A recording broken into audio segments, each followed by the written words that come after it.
You've probably heard the AI bubble is popping, that it's all hype, a gimmick, and the money is drying up. That's not what's happening. What's actually going on is a lot more serious, and almost nobody is talking about it. The AI revolution didn't hit a financial wall, it hit a physical one. Right now, roughly 50% of American data center projects in major hubs are delayed or quietly canceled, not because companies ran out of cash, because they ran out of power. Now, big tech isn't just making software anymore, they've become some of the most aggressive investors in one industry you wouldn't expect: nuclear power. This is the Limitless AI lie. Chapter 1. The Ghost Clusters. We're currently in the midst of a global artificial intelligence arms race, and it is getting very expensive. In 2025, the Wall Street Journal reported that just in the US, the Big Four, Amazon, Google, Meta, and Microsoft, we're collectively spending close to $400 billion annually, with most of that money going to infrastructure to run giant AI data centers. These companies are taking on heavy debt, but as the journal pointed out, the current revenue from AI was and still is relatively tiny. Even so, the reports of unprecedented spending just keep on a-coming. There's a reason, and it's why OpenAI, Oracle, and SoftBank announced that they would spend just under $500 billion on the Stargate initiative. They're rolling out 5 new data centers in Texas, New Mexico, Ohio, and the Midwest. CEO Sam Altman promised that the investment would lead to future breakthroughs in technology, adding that they are already making, quote, historic progress. Big tech and every other global enterprise with a focus on AI are expected to spend $7 trillion on building or updating data centers in the next 5 years. That's the plan, but reality shows a very different picture. Data centers aren't easy to run. Of the almost 11,000 active ones in the world in 2026, the US had the lion's share at around 4,000, well ahead of the UK at 511, Germany 507, China at 368, and France at 344. But just to run the ones that we already have is extraordinarily energy intensive. Cooling them can take vast amounts of water, with the biggest hyperscale sites using millions of gallons a day. Still, heat has to be managed, and the problem is powering them.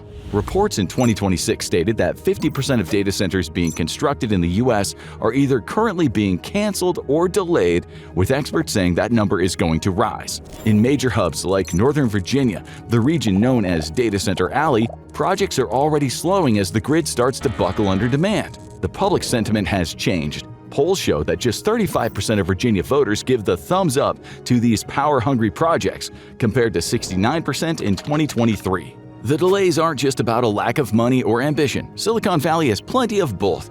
They're all about supply chains, engineering limits, and public political resistance, but most of all, power. The future Sam Altman talks about, it is currently sitting in a queue waiting for electricity. Right now, America's facing a bottleneck caused by unprecedented demand. So many of those data center projects are in a traffic jam waiting to connect. Before anything can plug in, utilities and grid operators must run studies to see whether the lines, substations, and transformers can cope with the extra load. They have to assess reliability. They have to look at the environmental impact. It can cost millions of dollars and lead to years of waiting around. It doesn't just affect big tech, it affects you. These massive data centers burn through enormous amounts of electricity.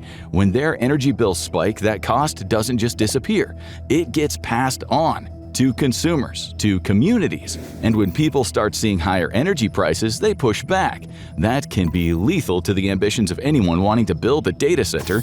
And even if the projects get past all of those hurdles, the physical system still might not be ready to go. According to Lawrence Berkeley National Laboratory, these queues add up to about 2,600 gigawatts of proposed generation and storage capacity.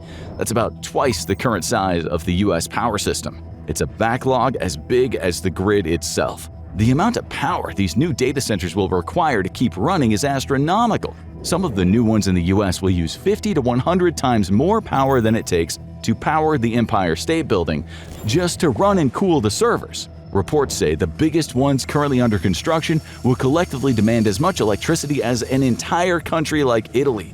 Big tech wants to spend trillions, but the power crunch is getting in the way. It's a problem they can't code around. Chapter 2. The Physics of the Bubble.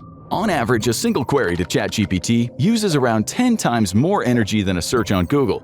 To put it another way, one complex prompt can use about as much electricity as leaving an LED light bulb on for 20 minutes. The exact number is debated, and not every query is the same, but the scale is, because ChatGPT isn't handling thousands of requests, it's handling billions. 2.5 billion queries per day. It all adds up. The US alone experienced about 330 million ChatGPT queries per day in 2025. That is just the beginning. Recent reports tell us about 1.1 billion people worldwide use AI, but that number is growing fast. 56% of Americans use it in their day-to-day lives. About 60% of American teachers have reported experimenting with it. 88% of global firms are now on board too. The experts say there's still about 5 billion people globally who don't use it, but the adoption curve is rising fast. In the next 5 to 10 years, we can expect many of those 5 billion will be regular users. So, as more and more people start experimenting with it, the world will need to generate a lot more power. Goldman Sachs research analysts have estimated that the global data center power demand will grow 160% by 2030. That's about the equivalent of adding a second Germany to the global energy grid in just 6 years. Data centers already consume about 1 to 2% of the world's electricity.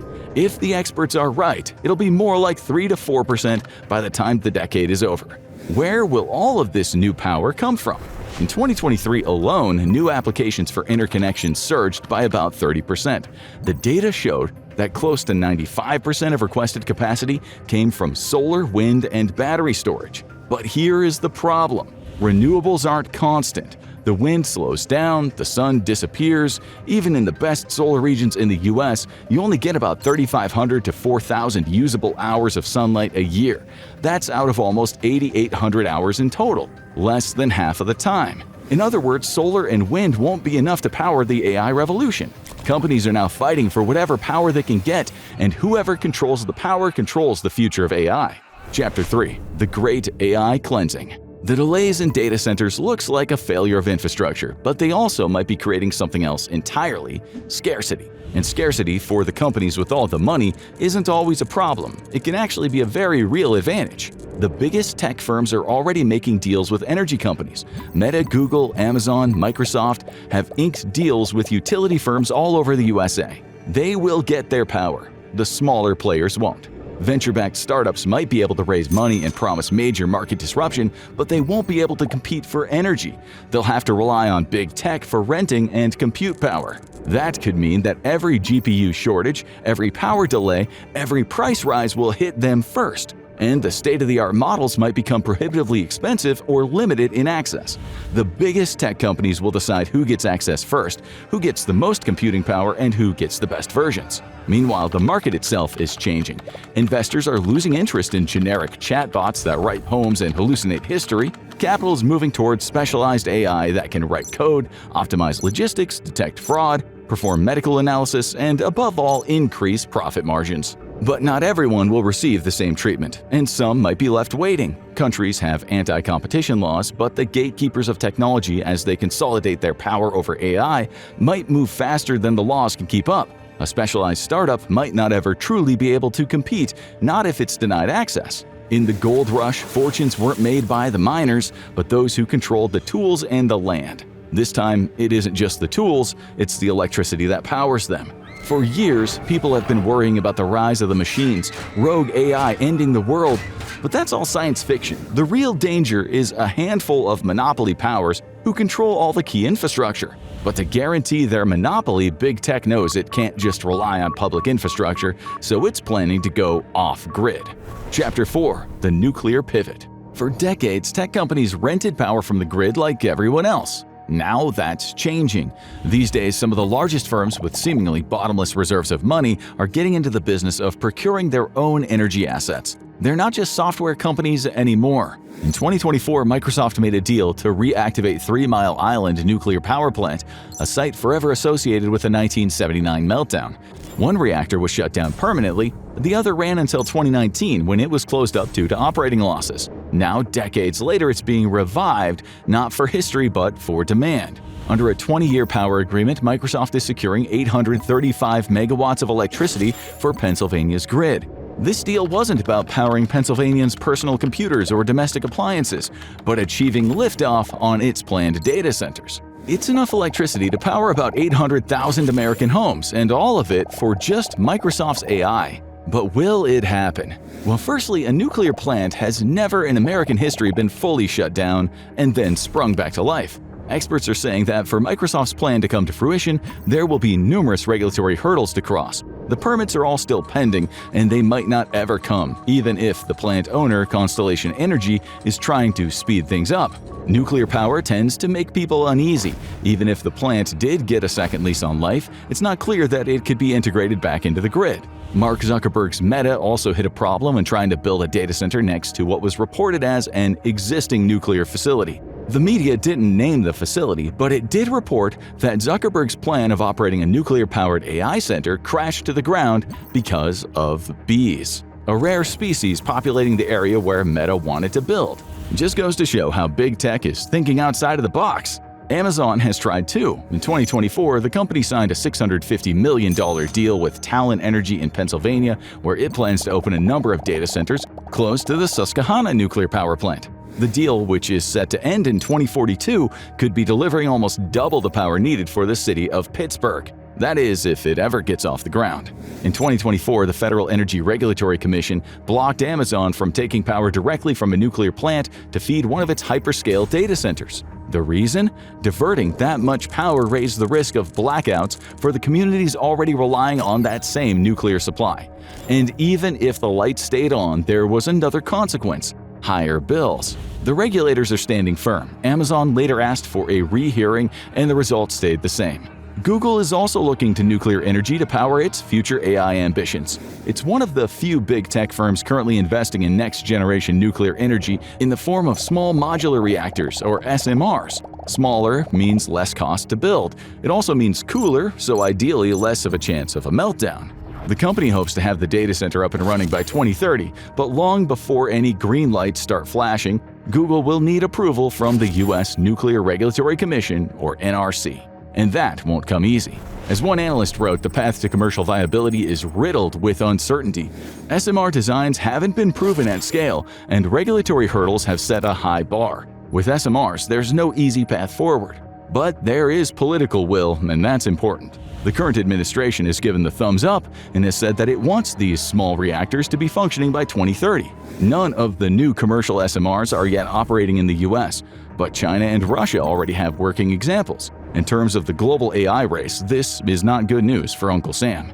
But even if the tech firms get what they want, the SMRs won't solve all the power demands of AI by themselves. They'll rearrange the playing field, but they won't be a magic bullet. They'll rearrange something else too: how we, the public, view the very nature of what a tech company is. They don't just make products to help you be productive at work and search for a good place to eat dinner anymore. They're actively trying to become a player in critical U.S. infrastructure. And once they have that kind of power, they are not going to let go of it. Chapter 5: The Sovereign Cloud. Tech giants are not just buying up the existing spaces on the monopoly board, they're creating new ones for themselves. But not every country in the world will have nuclear power. They won't all have abundant resources or a grid capable of supporting large-scale AI infrastructure. So if nations want to remain technologically competitive, many might find themselves relying on cloud platforms and compute capacity controlled by foreign firms. What does that mean? It means power, political power. That dependence nations might have on private companies could shift global power dynamics in profound ways. Influence would no longer just rest with the governments, militaries, or central banks, but with corporations controlling energy contracts and digital systems that modern economies will need to keep functioning. Businesses started in someone's basement or garage in Silicon Valley are becoming as powerful as sovereign states. Private infrastructure powers with the ability to shape markets, policy, and holding the keys to access the tools needed to be a modern economy. CEOs from Microsoft, Tesla, Amazon, Google, Meta, and others are now regular features at the White House. They're consulted on AI policy, cybersecurity, competition, censorship, national security, and economic strategy. In earlier periods of history, hidden power and its invisible hands was often said to be intelligence agencies, media tycoons, shadowy financiers, or military-industrial complex defense contractors. Today, big tech can be added to the list. As Carnegie Europe said in 2025, billionaire tech titans now, quote, rival nation-states in influence shaping the rules of the global digital order. Their technologies and increasingly AI dictate how we communicate, how we trade with each other. As the recent all-lawful use argument between Anthropic and the US government shows, they also play a major role in how we wage war.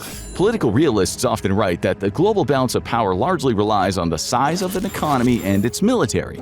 Well, now we can also add the size of data centers to that equation too. In the years ahead, real power may belong not only to those who govern the nations, but to those who own the electricity and computing power behind artificial intelligence. Some of the biggest firms are not just richer than many small countries. In the future, they might well have more influence on how the world is run. For some critics, that is a major concern. Chapter 6: The Real Revolution. The real power of AI isn't what it might seem at first sight. Products that make deepfake videos of a pop star or produce videos of the US declaring war on Great Britain. No, the power is all in the processes you don't see. The grease that'll oil the wheels and cogs of the future global economy. And it happens mostly behind the scenes, receiving very little credit for its genius. That is, agentic AI systems for complex tasks used by B2B companies. The focus now is on multi-agent orchestration, where teams of AI agents working together can handle anything from workflows to financial risk management. These systems don't just answer questions, they collaborate with staff and optimize procedures at every step of the way. Current reports are saying that the most effective ones can improve efficiency by a massive 30% to 50%. When something breaks, they flag it, and that's when the human overseers step in. The goal is to save time and save money on a scale that is changing entire industries. Think about global logistics. Some of the biggest logistics firms can lose huge amounts of money through delays and empty trucks. If AI cuts waste by just 2%, that could still be worth billions. The proof? Recent reports say the market for AI in logistics reached $12 billion in 2026, up from $8.2 billion in 2024. The reason was automation. Not replacing people in warehouses with clever robots, but adding an AI layer to operations that streamlined many of the processes. Industry reports say in just 2 years, AI has cut down on operational costs by 20 to 30%. Drug discovery and biotech are also expected to experience an AI windfall. The cost of bringing a successful drug to market can run into the billions and take years. But if AI can help scientists better understand how diseases work, design better drug compounds, or run smarter clinical trials, it could completely change the very big business of sickness and health. The potential is huge, but potential right now is the operative word. Countless analyst reports tell us that AI will make drug companies billions over the next 10 years or so, but it's not nailed on. If the predictions are correct, the pharmaceutical industry stands to increase operating profits by more than 10%. The first AI boom entertained us. We've had a lot of fun, but all that hype behind it and overvalued companies will probably soon die out. What is happening is a cleansing. When the gimmicks have been washed away, the serious money will be invested in specialized B2B applications in just about all the major industries. Industries that will rely on a handful of companies with the biggest data centers. And that brings us to the terrifying evolution of the tech industry. Chapter 7: The Private Empire. The largest technology firms are no longer just software vendors. They run global cloud networks that make the world's economy tick over. They maintain private cyber defense divisions, armies of the future. They issue cloud credits that function like economic incentives inside their own ecosystems. It's a kind of currency in their digital kingdoms that businesses will often need to function. And as many of you have seen, they're moving into power itself, securing nuclear contracts, gas generation, and dedicated electricity supplies for data centers. They are effectively ending the nation-state's monopoly on critical infrastructure. The speculative frenzy will burn itself out. Weaker players will collapse, but then what remains is infrastructure concentrated in fewer hands. The AI boom won't be remembered as a passing mania that people will laugh at. It'll be remembered as the moment a handful of companies secured control over compute, energy, and the digital infrastructure everything else depends on. Not platforms, not products, infrastructure. Some of those data centers might one day stand empty, graffitied and broken, a monument to investor overconfidence abandoned before a single server was even switched on. But big tech will by then have already consolidated its power because it secured all the energy deals. Private empires positioned underneath the next era of technology, charging rent on everything built above them. But empires don't just run on power, they run on cash. What happens when the money required to sustain it starts to run out? Find out in $115 billion burn rate. The AI bubble just popped. Or click on this video instead.